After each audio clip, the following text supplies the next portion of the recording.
Good afternoon. Welcome to the show. I'm Melissa Ridgen. Thanks so much for joining us. Well, a Canadian company wants to mine silica sand near a Manitoba First Nation. It's such high-quality sand it can be used to make the high-quality glass that's used in solar panels. Like, what a great idea, right? Well, a group in the area says no. They fear that the environmental impact of the mine will outweigh the solar energy that would support it.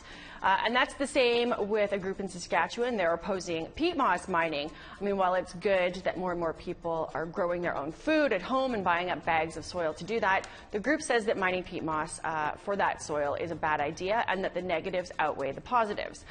Later in the show, we're going to switch gears and discuss Saskatchewan's plan to build a bigger remand center to house people who are awaiting trial.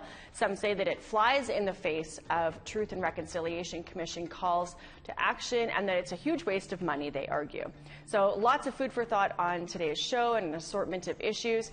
It's a call-in show, of course, so you can call in and join the conversation. It's toll-free, and the number is 1-877-647-2786.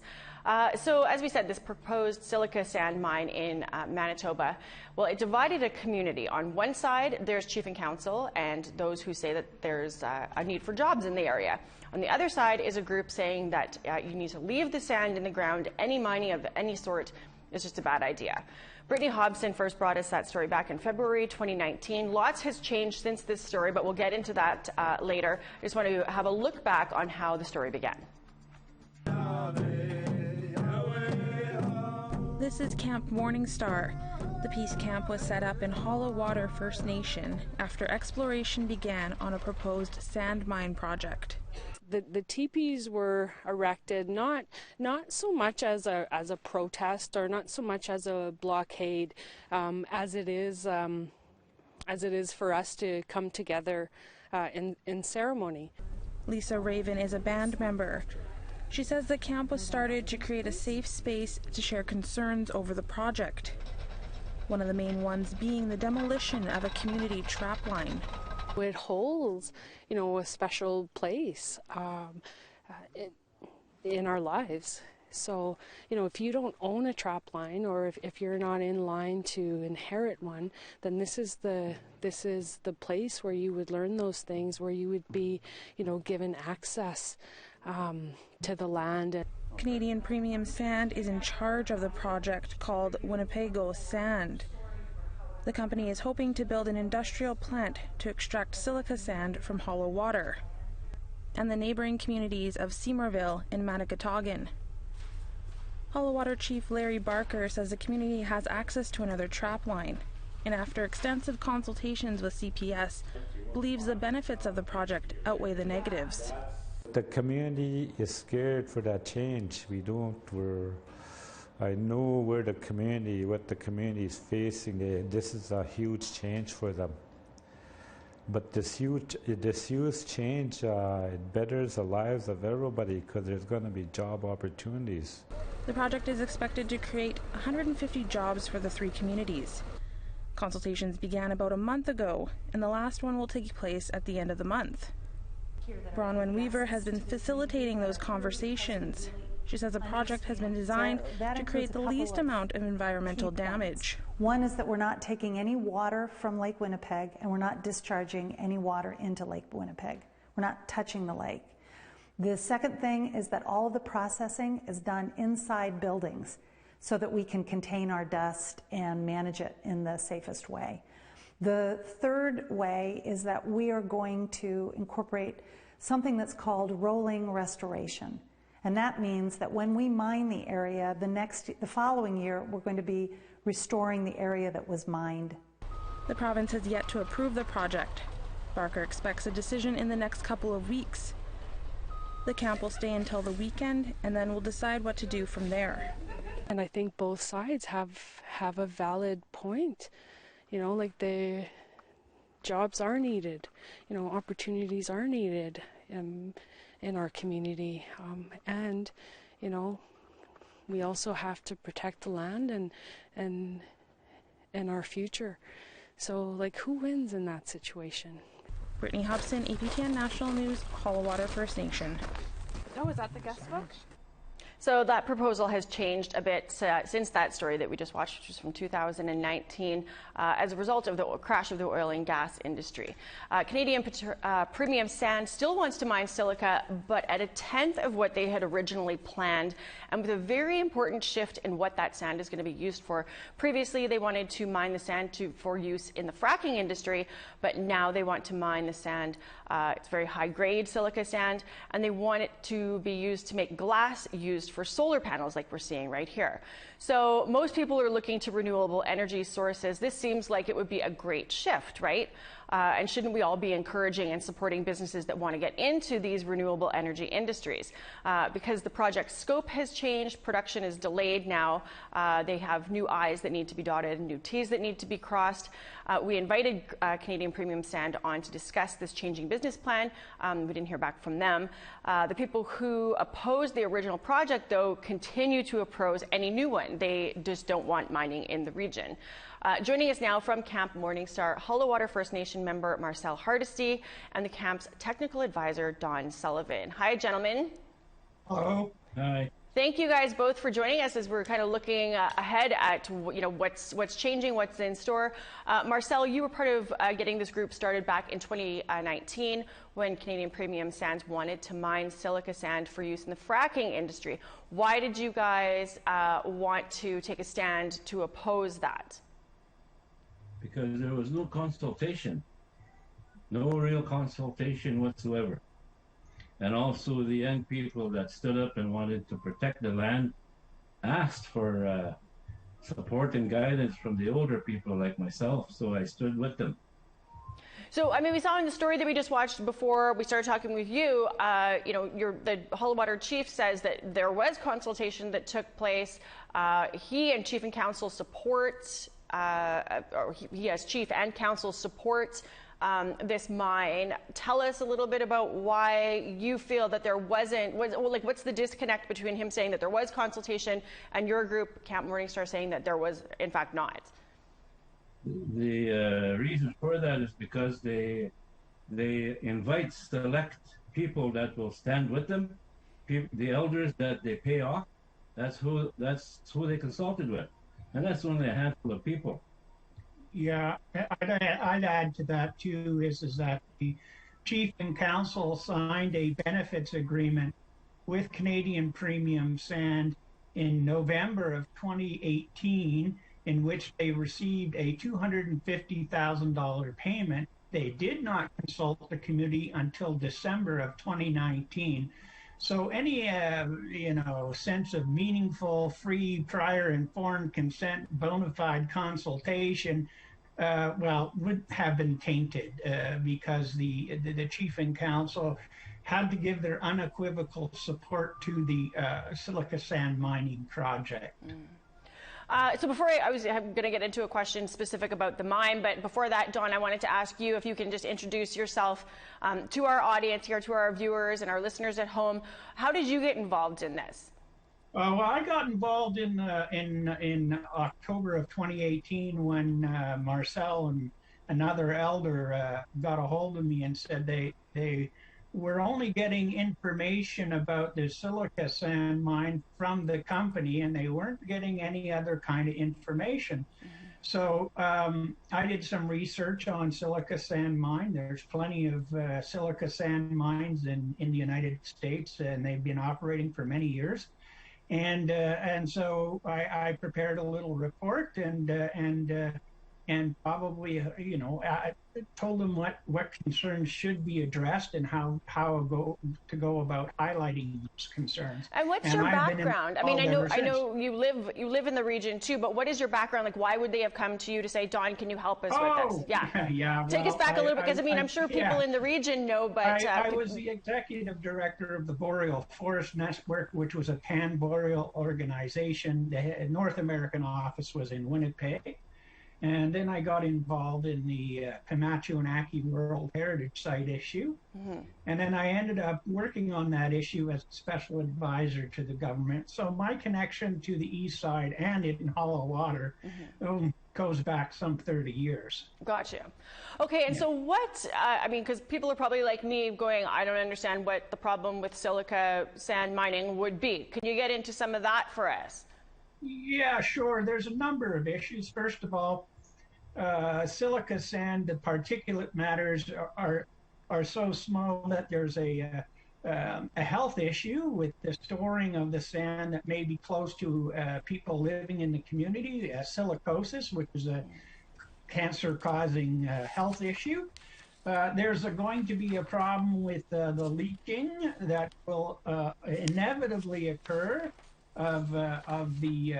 because there's shale, layers of shale in there, and there's marcasite and pyrite, which will, once exposed to air and water, will leach, and then we'll have acid, which will then, mobilize the heavy metals, and there will be a substantial amount of heavy metals. Now, the company itself has sort of shifted since they received their license in May of 2019, and now they're proposing not only to mine 7.2 million tons of what they call high-grade silica sand to be used to make solar glass at a proposed float glass plant that they want to build somewhere in the greater Winnipeg region. They don't have the location pinned down yet, but they've also still interested in providing frac sand to the fracking industry, and they have identified 25 million tons of that sand that could be used if the market decides to pick up for supplying the fracking industry. So, and now they want to barge this sand because first they propose sending, 120 trucks one way loaded to Winnipeg each day, 24/7, to an offloading facility they were proposing in Winnipeg that would then, be shipped via train to the fracking industry. But now they're looking at barging it over somewhere to the other side of the lake, somewhere near Donatar was the last we heard. So, that's got a huge amount of problems associated with that because that side of the lake is very shallow, and the size of the barges you would need to send that amount of silica sand over a 6 months period instead of a full year would require constant dredging. And so I don't know who's going to do that and who's going to pay for that. So there's a lot of ifs, ands, and buts here, but they seem to be using every little loophole in the loophole book play to, clear the land and continue to do work. So this change that they've made now would require, in my estimation, and certainly the way I read the Environment Act, would be considered a major alteration, and as a result, they would have to file a new Environmental Act proposal, not only for this new silica sand plant, but also for any proposed a float glass plant they want to build somewhere in the greater Winnipeg region. Well, and so the company initially wanted to dig up like some 21 square kilometers of sand in that region, I believe. And according to a press release from October 18th, when they shifted gears, they're only proposing to mine about a tenth of what they had originally planned. And it won't be used by oil and gas, they say, but rather to make this glass for solar panels. No, that's not quite accurate. In the latest NI 43-101 technical document, which is online and available to the public, they identified 7.250 metric tons a year that could be used for possibly making solar glass. It's only a theoretical framework now that they can actually use it for solar glass, but they also are still interested in extracting and mining 25 million tons to be used as proponent in the fracking industry, and it's clearly stated in that report. So they own 41 quarry leases. So 6 of those quarry leases is where they want to take the sand out for the solar glass, so-called, and there are 22 other quarry leases that would be able to be used for proponent profits for the frac sand industry. Okay, so to you, Marcel, I'll ask this question. You know, if what they are approved for going forward is just so they're making solar panel glass, does this change Camp Morningstar's position at all? Because I mean, I think everybody wants to see a move towards renewable energy, right? You know, if we oppose things like glass for solar panels, is it productive, counterproductive? I guess I just put it to you, like, does your position change at all? I don't think it would change because previous mining operation on Black Island, our original homeland, has been mined for almost 80 years, and no one has come in there to clean up. Well, and so that Black Island mine, I understand that you guys take issue with that, how that's been mined, and that's an area out by where they're proposing to dig up this other, put another silica sand mine. Is how that other area mined, have the environmental regulations changed in such a way that you would now feel more comfortable with a new mine? No. I don't think they followed any regulations in the earlier mine. I don't think they're following any regulations at the new mine. Okay. And I might add that the proposed solar glass that they wish to make at their proposed float glass plant, in that technical report, they were quite clear, the technical report was quite clear that they currently cannot wash out the minerals in there to make it low iron content to anywhere from 60 to 100 parts per million in order to make solar glass. So they're kind of greenwashing everybody here that they're going to make solar panel, and when in fact what they can do currently with the current technology is only make regular float glass for going on high rises and stuff. This idea that they can make solar glass is even debunked by their own technical report. And in fact, the technical person writing the technical report insisted that further studies be done, because all they did was theoretically use a computer model to determine that it was possible. So like they say, this company has stranded assets, and they're trying to convince the rest of us in Manitoba and, the people in Hollow Water and to their investors that, hey, we're green and clean, when in fact that's not the case. Well, and it sounds like, the Manitoba government seems like before they were on board this, is there any indication from the government where the Manitoba government stands now? I guess until the proposal comes in, the government wouldn't really stand anywhere. But are you guys in discussion with anybody from the Manitoba government? When the original Environmental Act proposal was submitted for their previous version of their project, yes, we were engaged heavily with. We have access to a scientist who have provided much detail on the issues surrounding this particular proposal. Mm-hmm. And quite frankly, the problem with the government in Manitoba, they now say after now that Premier Pallister is gone, that they're all about reconciliation. However, they have failed in their fiduciary obligation to do Crown consultation with the community and the community's treaty rights, because this is all occurring on a community designated trap line, is still being violated, and they still have not done the proper Section 35 consultation, which opens the door to, potential legal challenges in the future. Marcel, is the camp still standing out there, or is it still being manned by people? It's still there. Our firekeeper is still there. It'll be 3 years this coming February. And since then, when we first stood up against the company and what they were planning to do, elders have reached out to us and started telling us about the spiritual significance of silica sand. And what is that significance? Well, early springtime, when the thunder beings come back, they activate the healing energy of the sand. And they tell us that the ants will collect these pebbles and take them to their home nest. And then the black bears will come along and feed on these ants and the sand.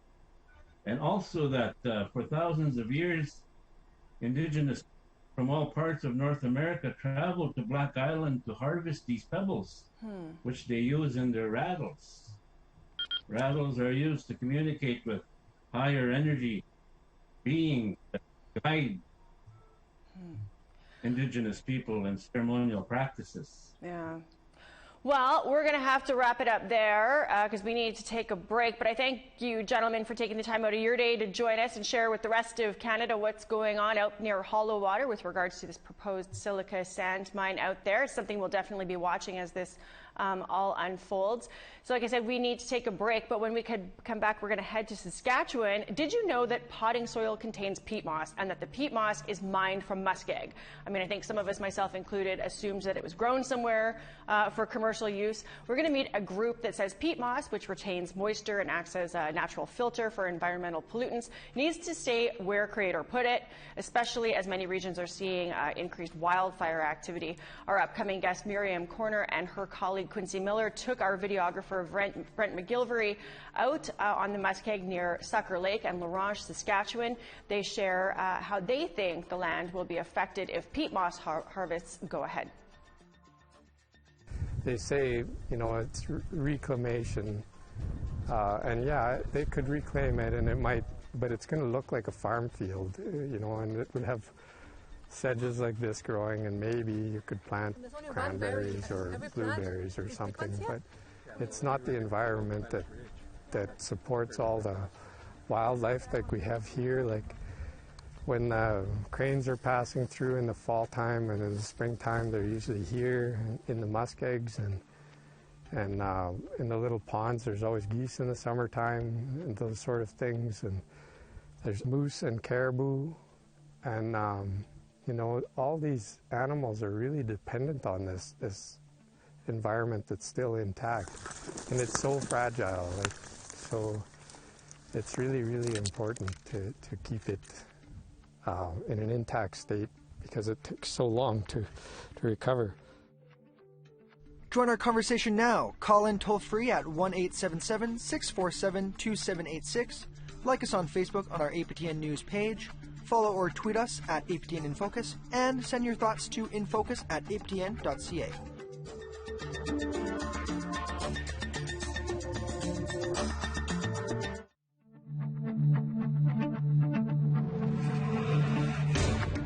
Let's go to social media now with our social media editor, Jesse Andrushko, to hear what you had to say about silica mining and peat moss mining.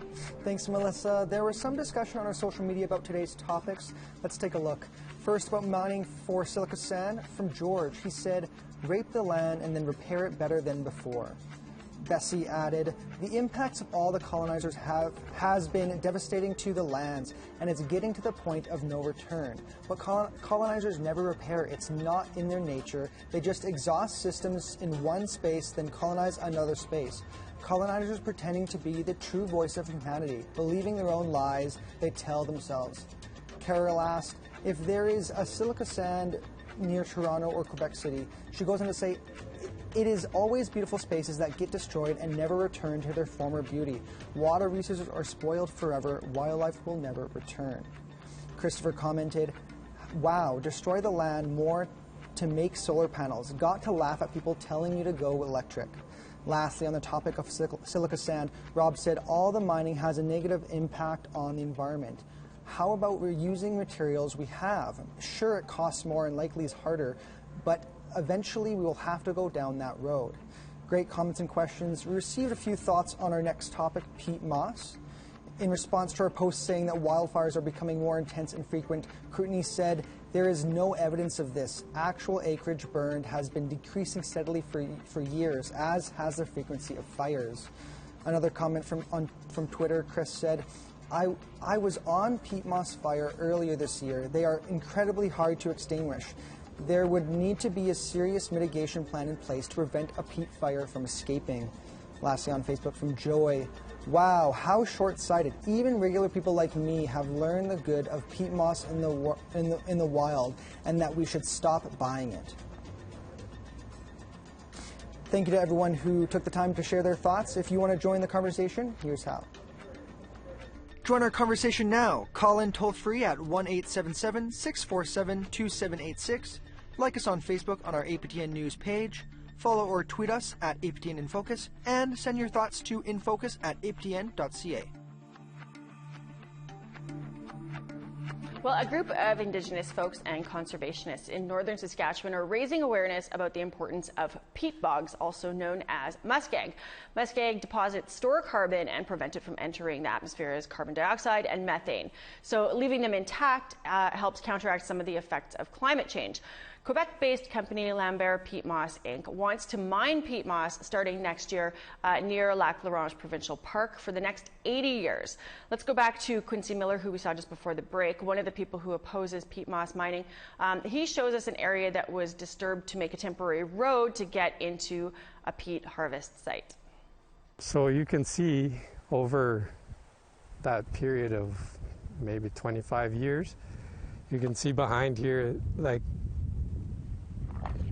nothing has grown back except a few sedges, and you know, like a lot of it is still this sphagnum moss muskeg with the disturbed roots. Like, so all these trees on the other side or behind me here on this side where it's undisturbed, all those trees have a network of their roots that are all intertwined, and they kind of help each other to stand up in this environment.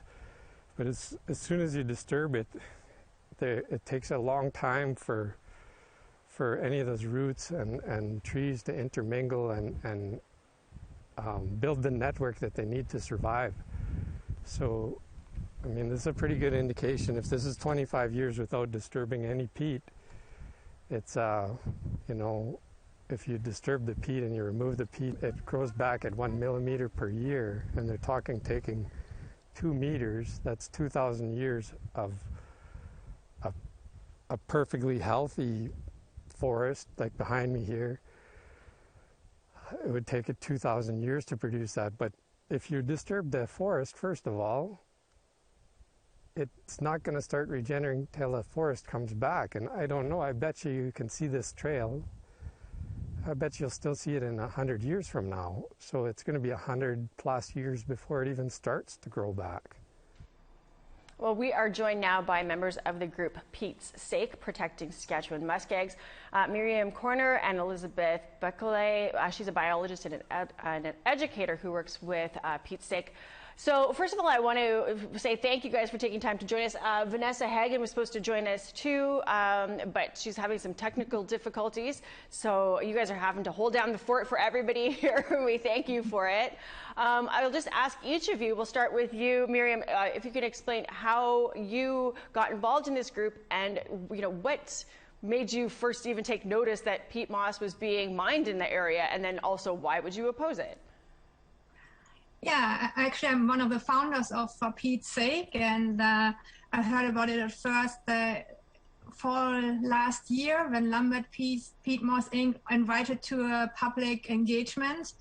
And of course, because it was COVID, it was online on Zoom. Very few people came or were able to get in. There was some internet issues in our community at the time, and so people were asking me after the meeting, what did they say, what happened, and I was totally shocked after the meeting because I had no idea, first of all, what peat mining really is. And when they were starting to show pictures of these gigantic suction machines that would go over the land and literally suck up the peat moss and destroy the whole vegetation there, create drainage ditches, and it just looked like a southern farm field after they were done. So I was really, really taken aback by the process of the mining. But why muskegs are really dear to me is simply because we are constantly encroached by clear cutting in our area here, and the muskegs were the places that are have been so far safe from industry and other places, you know, not just we as humans go to, but it's also the animals that go there. And the woodland caribou, for instance, that are having to move out of areas that have been clear cut or destroyed by forest fires. They're moving into those muskegs areas, and we go there for berry picking, and we have a dog team. We always run through the muskegs in winter time. So yeah, those were the reasons why I wanted to get involved, to protect this beautiful area. And yeah, but then, you know, the more I learned about the muskegs, the more I also learned about that it's just not something that concerns us locally, but also concerns us globally, because the muskegs, as you were saying, are such an important carbon sink. We cannot afford to lose them. And so this is how we decide to form for Peat's sake, to educate each other, but also other people about the muskegs, and to just raise awareness of what is happening here in Northern Saskatchewan. And your husband, I believe, is Métis from the area, very connected to the land there too. So, you know, it's very personal for you guys as well. Elizabeth, tell us a little bit about your background and why you take issue with the concept of mining peat moss. So I grew up in Prince Albert and spent a lot of time in the Weyakwan area, which has a lot of muskeg in that region. And as a child, fell in love with it. And when I started learning about the impact of peat mining, just like in general, globally and in Eastern Canada, I started writing a series, and the first book is focused on peatlands, because I realized that a lot of people in the South in particular don't really understand their importance, both like culturally, traditionally, and ecologically, globally. So I thought bringing that education and awareness would be really important, because I had kind of heard through, you know, different networks of people that peat mining would be coming to Saskatchewan a bit more. And I knew of just following ecological news, like I knew of the fires, the devastating fires that were from drained peat mines, drained peatlands in different areas, like the Fort McMurray fire and the fires in Quebec that were terrible in, well, just recently there's been fires in Quebec that have been pretty extreme because of those dried out areas. Yeah. So when peatlands are drained and the whole hydrology of the area changes, that risk of wildfire just becomes that much more. And I know this summer, everyone felt the impact of wildfires and severe wildfires. And so it's in the L'Orange area, it's within quite recent memory, one of the last severe wildfires, and people had to leave the area, and nobody in the region wants to experience that again. Yeah. Well, and that was kind of my first instinct when I heard about this too, thinking, you know, the peat and muskeg areas holds moisture, you know, given what we're all facing with increased wildfires that we saw this summer in particular, you know, it didn't seem like a good idea to me. But I mean, I'm not an expert, and I'm not passing judgment saying that you know, if I feel like something doesn't sound right, that it mustn't be right, because I don't have any science background on that. That's why we have you guys on, and why we invited Lambert on to join this discussion too. And they said that they were interested in coming on to talk, but unfortunately the timing didn't work out on their end, which I wish that they could have joined. But will say that I found this on their website, and this is a quote from their website. Less than 1% of Canadian bogs are utilized for horticultural purposes, providing literally thousands of years of harvestable peat, approximately 29,000 years. They're saying you could be mining this. They say that Canadian sphagnum peat moss is generating more than 70 times faster than the current harvest, and that environmental agencies oversee all aspects of this mining to ensure that it's safe and sustainable. So, you know, to me, it's like, okay, well, so this is just kind of taking a thimble of water from an ocean, right? Is that what's going on? Go ahead, Miriam. Yeah, I mean, there's quite a few things. I mean, if you also look at this Sphagnum Moss Association, the Peat Mining Moss Association, they will also say peat moss only grows back at 1 millimeter per year. So, and that's the depth of the muskeg. So if you're talking going 2 meters deep, as Quincy was saying, but that takes 2,000 years to grow back. And then the area, in our area, they're harvesting is about 1,822 hectares strip mined, but impacted is over 2,600 hectares with the donor site. So if you think about that, that's 26 square kilometers. So if it's one strip, let's say it's 1 kilometer wide, that's 26 kilometer long. So yeah, on a global scale, if you look at a ball, that might look small. But if you are a trapper in that area and you rely on that area for the fur-bearing animals and for your family food, for the moose and the caribou that are using these areas, that is a huge, huge area and a huge impact. And then maybe Elizabeth, too, you want to say something to the carbon capture and the importance. Yeah, I'd like to hear that. Of that, because that is also, those small numbers become really, really big very fast. Yeah, definitely. Yeah, I was listening to the radio this morning, and they were talking about COP26, right? The gathering in Glasgow for climate change. And they were speaking of carbon capture technology, and there's so much money that is going into carbon capture technology. And one of the places they were speaking with somebody in Iceland, and the amount of carbon they can pull from the atmosphere is equivalent to, I believe it was just like maybe 1 day of emissions or less. It was just a very small amount. In a year, they could capture 1 day or less of emissions. These peat bogs are much better than that, right? So all we have to do is leave them as they are. We don't need to put money into them other than restoring the ones that we've already harvested. But if we just leave them as they are our easiest solution to climate change, because they sequester twice as much carbon as all the world's forests combined and take up much less space than all the world's forest. So that is a huge amount of carbon sequestration potential. And plus, in this particular region, it is critical habitat for woodland caribou. And that is another very important aspect, because culturally, woodland caribou are a very important species to Indigenous people in the north for food and for furs and for just language and culture. It's all intertwined. And in some ways, not protecting those herds is similar to what happened with the bison in the south.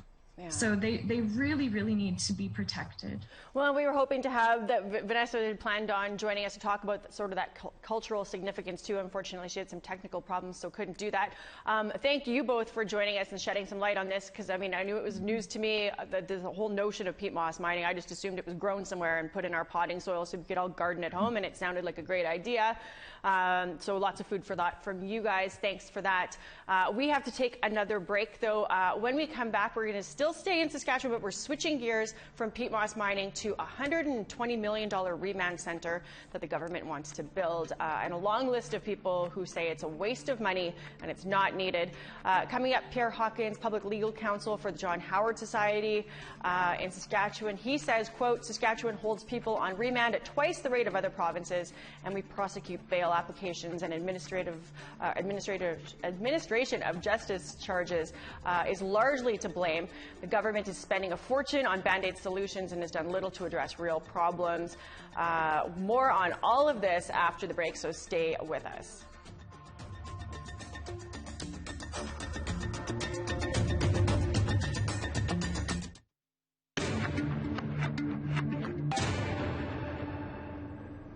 Welcome back. Well, in its 2021-22 budget, the government of Saskatchewan says it's moving forward with a $120 million expansion of the Saskatoon Remand Centre. It's going to hold an additional 427 people in its 216 cells. The government says it's part of a crime-fighting plan to keep people safe, but a long list of people say it's a waste of money and that crime is going down, and also that too many people are being held in remand, so they're facing charges, they're not convicted of crimes, big difference there, and those people are disproportionately Indigenous.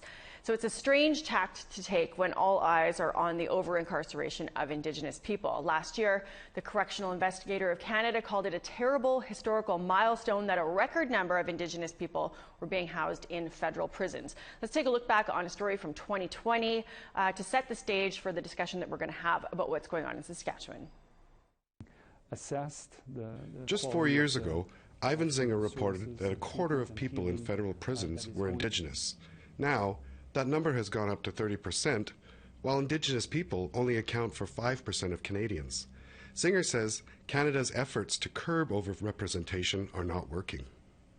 Despite all sorts of different governments, different Royal Commission inquiries, involvement of the courts, the incarceration rate for Indigenous people is getting worse year after year after year.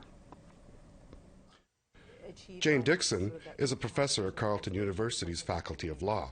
Dixon says Canadians need to wake up to the realities that Indigenous communities face. Non-Indigenous Canadians owe a remarkable debt to Indigenous peoples across this country, and evidence of the non-payment of that debt is seen very clearly in the fact that Indigenous women now comprise 43% federally sentenced women in this country, Indigenous men over 30%. The numbers are even worse in provincial and territorial institutions, and they're very, very disturbing with regard to Indigenous youth. Zinger said Indigenous rates could climb to 33% in the next 3 years. He says Indigenous people serve longer sentences, and Correction Services Canada needs to work with Indigenous offenders so they will be eligible for earlier parole. Jamie Pashagumskum, APTN National News, Ottawa. Well, the Congress of Aboriginal Peoples has spearheaded opposition to Saskatchewan's plan to build more remand cells in Saskatoon, and they've found a lot of allies in this fight. Joining us to discuss is Kim Bowden of the Congress of Aboriginal People and Pierre Hawkins, counsel for the John Howard Society of Saskatchewan, which advocates for inmates. So I'll start with this coalition of Indigenous and human rights organizations is calling on the government to just abandon this plan outright to build more remand cells and redirect instead those resources, 120 million, to resources in the communities where they're needed. Kim, what about all of this caught CAP's attention? Well, this has been an ongoing issue. The justice file is a serious issue with respect to Indigenous people in Saskatchewan. When you have 75% of Indigenous people who are incarcerated in Saskatchewan, provincially that is, we've got big problems. That number continues to go up. It's been going up each and every year. You know, when I was thinking about how, I keep wondering if there's some kind of hidden policies in that with respect to the province, whether they view Indigenous people as a commodity, a resource commodity, meaning that they can count on our people to be imprisoned, thrown in jails, on remand on a regular basis, thus, giving them justification that they can use their tough on crime agenda and their tough on Indigenous people agenda is the way I look at it. So I don't know where it's going to go. What I'm saying is that are we shooting for, or is the government shooting for 100%? Indigenous people, is that their goal? I remember at one time, I believe it was 2 years ago, Saskatchewan had the record of having, they did hit 100% of Indigenous youth in terms of being incarcerated at one point. Wow. It was a stunning number, and that's nothing that these governments should be bragging about or talking about in terms of saying, oh yeah, that's their tough on crime agenda. It's not working, and that's why we we're trying to reach out to other organizations as well, because I knew myself for sure that these organizations were saying the same thing. Yeah. That we need to come up with a different process, a different policy. Like for one of the examples that they said, well, we're going to have programming in the facility. You don't usually do programming in a remand center. You don't do that because you could be there, a couple months or quite longer, mind you, but it just doesn't work. Yeah. So I don't understand it. Anyways, that's why we we wanted to say something, and it has to be said. Well, and I think part of the argument is instead of don't be offering, if you're investing money in the programming in a remand facility, which is the first I've heard of that too. Usually it's when people are serving sentences, not while they're awaiting trial on anything. But if you're going to be offering that programming, why not do it as a crime prevention initiative? Get to the root of the things that are causing people to be in a position where they're charged with crimes instead of just housing them. Pierre, where does the John Howard Society position fit in on all of this? So we support the Congress of Aboriginal People and its calls. We want to start off by saying that, first off, we know there's a problem here. We know that Saskatchewan facilities are way overcrowded. We know the programming space is being taken up and that many cells built for one are housing two. We know that's the case. We know it's causing safety problems for staff and for inmates. But when we think about what else we know, the government strategy sort of falls apart here. So we also know that we hold way too many people on remand. We hold people on remand at twice the national average. We know that from federal government statistics. Mm-hmm. We know that we pursue in Saskatchewan administration of justice charges at a much higher rate than in other provinces. So that's breaches of conditions, failures to appear in court, those sorts of things that don't really get to the core of the charge, right, but that are added on because, of course, we're trying to get people to show up to court or to comply with their conditions. So we also know that during COVID, at the beginning of COVID, the prosecution service and the police were successful in cutting the number of people on remand in Saskatchewan in about half. And the sky didn't fall, nothing horrible happened. So we know that this is possible, that this is in the cards, and that this is a policy decision as opposed to a sort of inherent problem. We also know that the issue of Indigenous overrepresentation in Saskatchewan prisons is not being addressed. Right. As Vice Chief Bowden said, between 75% and 80% of Saskatchewan correctional facilities are taken up with Indigenous inmates, which is a scandalous number. We know that in Saskatchewan, fewer GLADU reports are ordered than in other provinces. Less attention is paid to GLADU factors. And federal data shows consistently harsher outcomes in Saskatchewan for Indigenous people. So when you look at this picture as a whole, the idea of solving that problem by building a $120 million remand center, it's bad policy. It doesn't add up. Like I said, there's a coalition that's joined forces to oppose this, and I want to read a statement from a few of the people who are part of this coalition. We'll start, first of all, with Carly Romanausch, she's the Executive Director of Pro Bono Law in Saskatchewan. She says, through the COVID-19 pandemic, we saw a decrease in the number of people held in jail on remand. Despite having people in the community instead of on remand, we did not see an increase in crime in Saskatchewan. Funds allocated to the new jail should be dedicated towards community supports such as long-term housing, long-term mental health support, and long-term addiction support. That goes to what you had mentioned as well, Pierre. So to you, Kim, do we know that crime actually did go down? Why isn't the government using this as an opportunity to abandon a really expensive plan?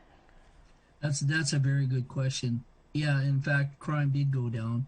And to me, the message that they're sending is they're criminalizing poverty and they're criminalizing addictions and homelessness. That's really what it's all about. And when you have, what I really believe that they need to do is revisit their policies and revisit what they're actually doing.